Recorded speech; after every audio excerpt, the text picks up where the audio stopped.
My big idea is a very, very small idea that can unlock billions of big ideas that are at the moment dormant inside us.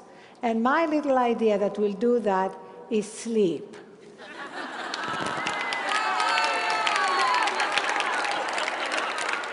This is a room of type A women.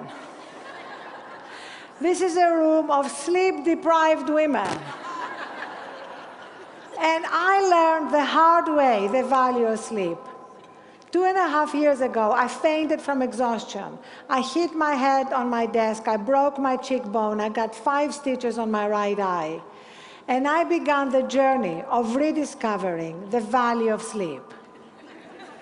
And in the course of that, I studied, I met with medical doctors, scientists, and I'm here to tell you that the way to a more productive, more inspired, more joyful life is getting enough sleep.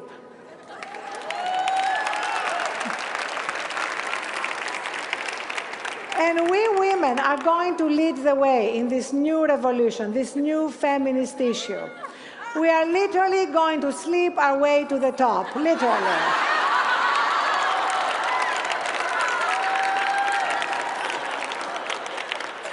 Because, unfortunately, for men, sleep deprivation has become a virility symbol.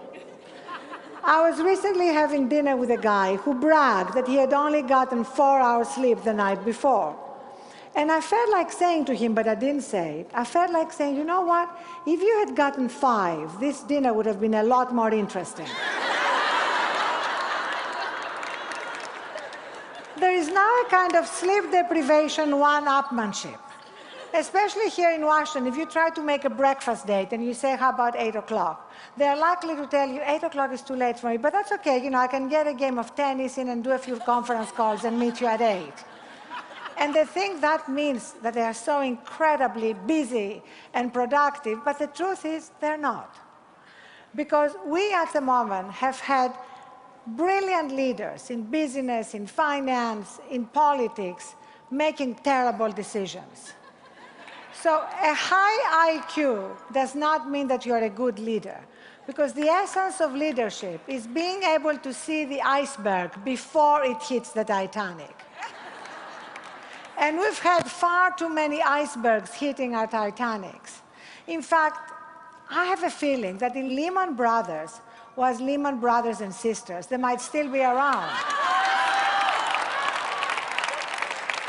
While all the brothers were busy, you know, just being hyper-connected 24/7, maybe a sister would have noticed the iceberg because she would have woken up from a 7.5 or 8 hour sleep and have been able to see the big picture. So as we are facing all the multiple crises in our world at the moment, what is good for us on a personal level, what's going to bring more joy, gratitude, effectiveness in our lives, and be the best for our own careers, is also what is best for the world. So I urge you to shut your eyes and discover the great ideas that lie inside us, to shut your engines and discover the power of sleep. Thank you.